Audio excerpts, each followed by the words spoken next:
course, he was in between.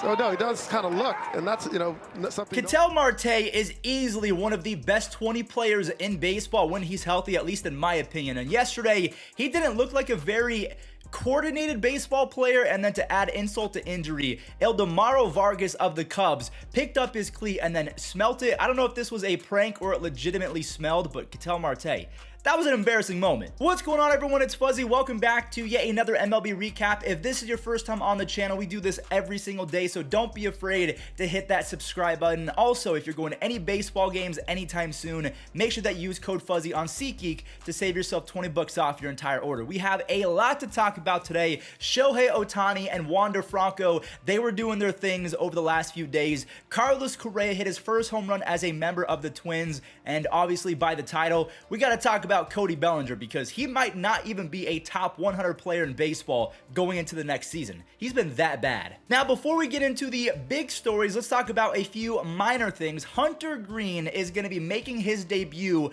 for the Cincinnati Reds. This has been long anticipated. He was the number 2 overall pick, I believe back in 2017 or 2018. I don't exactly remember, but he has been in the works for quite some time, and he will be starting game number 4 for the Reds. He throws 103 to 104 miles per hour at his height. He probably averages anywhere from 100 to 102, so everyone is going to be watching, and he can hit a little bit, but obviously with the universal DH, that might not be a thing going forward. Now, he does remind me of another player, Jhoan Duran of the Twins. He's probably going to be a relief pitcher going forward. He struck out someone on a 101 mile per hour fastball and then threw a slider from hell. I have said this plenty of times in the past in other videos. I am so happy that I chose to pursue sitting behind a desk and talking about baseball, because hitting off guys like Hunter Greene or Jhoan Duran, it just seems impossible. No, thank you. This is where I'm comfortable. Cool. I know a lot of you are Yankees fans out there, so let's talk about them real quick, because the newest additions of New York are actually making a pretty significant impact, although it is spring training, so take it with a grain of salt. Josh Donaldson,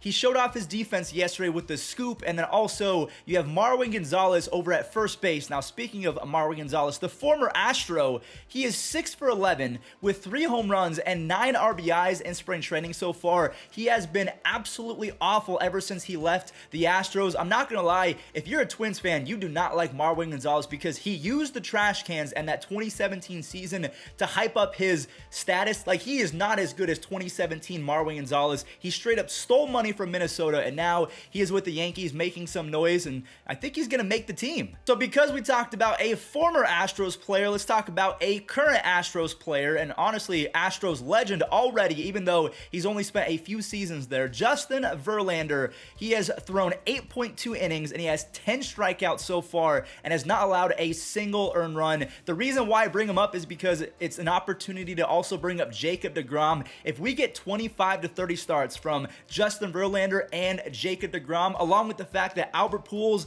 is back on the Cardinals, baseball's back, and it kind of means that nature is healing. I really need these guys to stay healthy and have great seasons. Now, speaking of wanting to have a great season, even though Francisco Lindor did not end his tenure in Cleveland on the best note, I still want him to do well, and I want him to win a championship, or at the very least, an MVP with the Mets. And as you guys just saw, the defense will always be there, but offensively, he struggled last year. Well, in spring training, he has a .474 batting average with 4 home runs and 10 RBIs in 19 at-bats. So the conversation right now is whether or not to put too much weight into spring training, because if you don't remember, last year, Francisco Lindor was a monster in spring training and then obviously struggled. We talked about how Marwin Gonzalez has been a menace to society, but he only has 11 at-bats. So kind of the opposite of this story, why people are saying don't put too much weight into spring training stats, is the fact that Cody Bellinger is the opposite of Marwin and Francisco Lindor. He is just 3 for 24, so 3 hits and 24 at-bats, and he has a whopping 70% whiff rate, so he is striking out 70% of the time, 17 strikeouts and 24 at-bats. Now, Dave Roberts has come out publicly and said that, yes, he does look like the game has kind of caught up to him, but his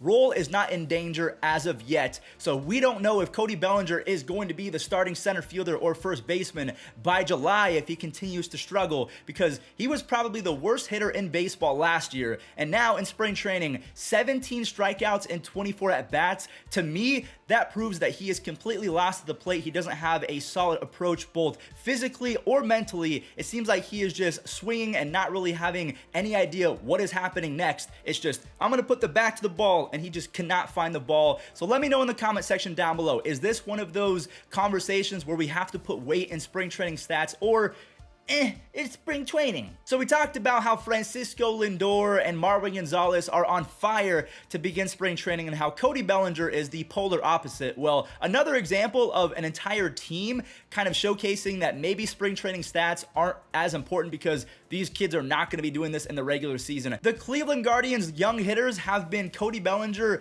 on opposite day. They have only struck out 3 times in 77 plate appearances. I'm talking about these 4 or 5 guys on the screen right now. Andres Gimenez, he is playing very well both in the batter's box and defensively. Ahmed Rosario has been pushed to left field. So if you put Andres Gimenez at shortstop, Ahmed Rosario in left field versus lefties, and maybe you have a platoon with him and someone like Steven Kwan to face off against righties, even if we haven't signed Jose Ramirez, which to me is going to happen in the next few weeks, at least I'm hoping so before opening day, the Guardians are kind of slept on. I feel like they can be very underrated and push for a playoff spot. Maybe they're not going to be a 95 win team, but 85 wins?